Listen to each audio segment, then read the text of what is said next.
చేయాల్సిన బాధ్యత కేంద్రంది, రాష్ట్రాలకు లేదు. అంతకుముందు రాష్ట్రాలకు ఇచ్చింది, హైకోర్టే కొట్టేసింది. ఇది కొత్తగా అధికారంలోకి వచ్చినటువంటి కాంగ్రెస్ ప్రభుత్వం మరో 2 నెలల్లో కూలిపోద్దని బీఆర్ఎస్కి సంబంధించినటువంటి నాయకులు పదే పదే చెప్తారు.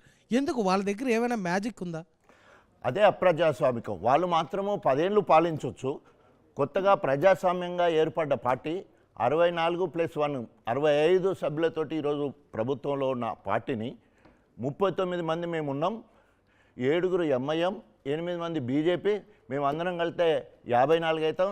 ఇక మాకు పెద్ద కష్టమే కాదు, అప్రజాస్వామికంగా ఇంతకుముందు కొన్నట్టే కొనేస్తాం, అధికారంలోకి వస్తామని అప్రజాస్వామికంగా మాట్లాడడం కూడా నేను ఈరోజు ఈ నిర్ణయం తీసుకోవడానికి కారణం.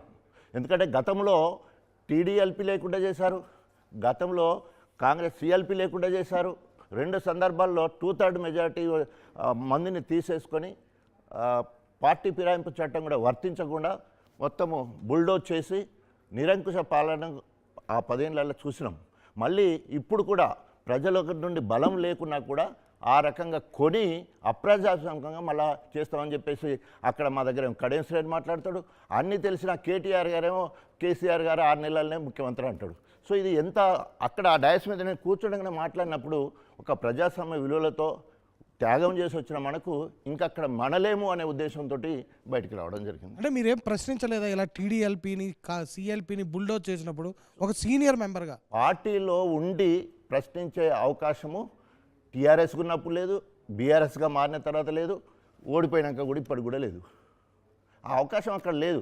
ఇక చెప్పుకుంటే ఏమున్నది, ప్రగతి భవన్ ఉంటుంది, ఎక్స్ డిప్యూటీ సీఎం, 4 సార్లు ఎమ్మెల్యే, మొత్తం గత 5 సంవత్సరాల్లో కేసీఆర్తో టీఆర్ఎస్ ఎల్పీలో కలవచ్చు, అసెంబ్లీలో కలవచ్చు, గుంపులో గోవిందలెక్కి ఉండొచ్చు, కానీ 2-3 సార్లు కూడా కలవని పరిస్థితి.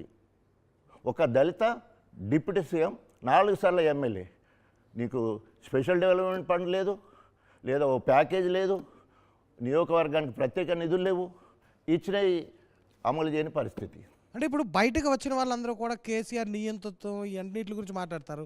అంటే కేసీఆర్ నిజంగా ఎమ్మెల్యేలను ఎంపీలను కలుస్తారా, లేదంటే బయటకు వచ్చిన తర్వాత ఇలా మాట్లాడతారా? ఇప్పుడు అధికారంలో ఉన్నప్పుడు కొంత ఉండాలి, కానీ ప్రోటోకాల్ అనేది ఉంటుంది కదా ఎమ్మెల్యేలకి. వైఎస్ రాజశేఖర్ ఉంటే 3 to 5 రోజు సచివాలయంలో ఎమ్మెల్యేలతోనే కలుసుకోవడానికి పీరియడ్ పెట్టాడు. అలాంటి ప్రభుత్వాన్ని వదిలిపెట్టేసి బీఆర్ఎస్ పార్టీకి వచ్చినాం. ఇమ్మీడియట్గా కొట్టొచ్చినట్టు కనిపిస్తుంది కదా మార్పు. అప్పటికి ఇప్పుడు మళ్ళీ ఇప్పుడు కాంగ్రెస్ వచ్చింది, కంచెలు తీసేసిండు, ధర్నా చౌకు ఆయన మూసేస్తే మళ్ళీ ఈయన తెరిసేసిండు. సామాజిక కోణంలో అనేక రకాలుగా సామాజిక అంశాలకు గౌరవం ఇవ్వడం, కోదండరాం గద్దర్ లాంటి వాళ్ళని కూడా లోనికి రానియాలని పరిస్థితి, ఇవన్నీ కూడా మార్పులు కొట్టొచ్చినట్టు కనబడుతున్నాయి కదా ఇప్పుడు.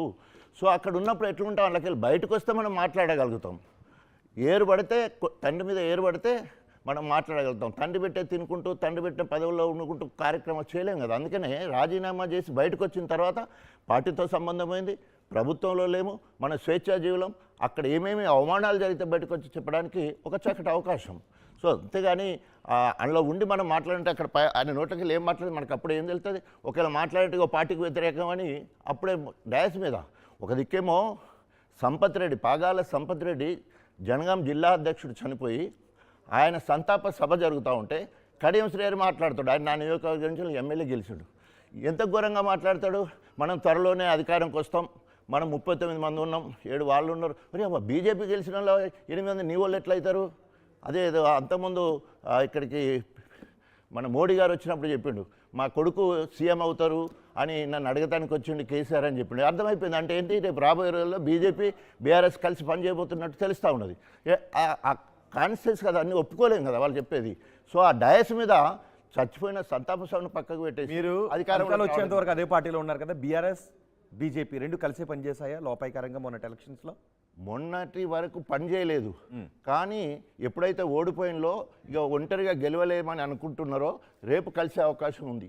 మొన్నటి ఎన్నికల్లో బీఆర్ఎస్ బీజేపీ కలిసి పనిలేదు, మరి కాంగ్రెస్ నాయకులు అదే చెప్తున్నారుగా. కాంగ్రెస్ పార్టీ వాళ్ళు చెప్తారు, కాంగ్రెస్ పార్టీ వాళ్ళు ఇంకా వాళ్ళు ఇంకోటి కూడా ఎంఐఎం కూడా కలిసి పనిచేసిందని రాహుల్ గాంధీ గారే మాట్లాడిపోయారు.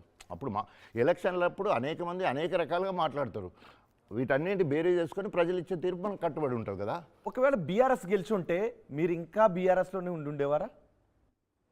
అప్పుడున్న పరిస్థితి, నేను బీఆర్ఎస్లో ఉండేది ఉంటే రైతు సమితి చైర్మన్, నేను బీఆర్ఎస్లో ఉండి అధికారంలోకి వస్తే ఎమ్మెల్సీ మంత్రి, లేదు బీఆర్ఎస్లో ఉండేదంటే వాళ్ళు నన్ను వాడుకునేదంటే ఎంపీగా వరంగల్ ఇచ్చి నిలబడే పరిస్థితి.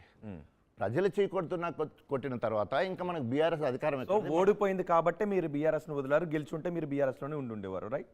100% దాంట్లో డౌట్ ఏం లేదు. కారణం ఏంటంటే ఎప్పుడైతే ఒకరు రాయడం మొదలు పెడతారో మిగతా వాళ్ళందరూ రాయలేస్తుంటారు.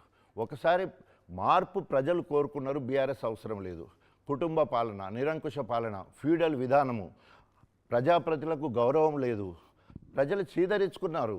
చీదరించుకున్న పార్టీలో మనం ఎట్లుంటాం? ఒక్క నిమిషం అదే మాట మీద ఉండండి. ఒకసారి నేను ఒక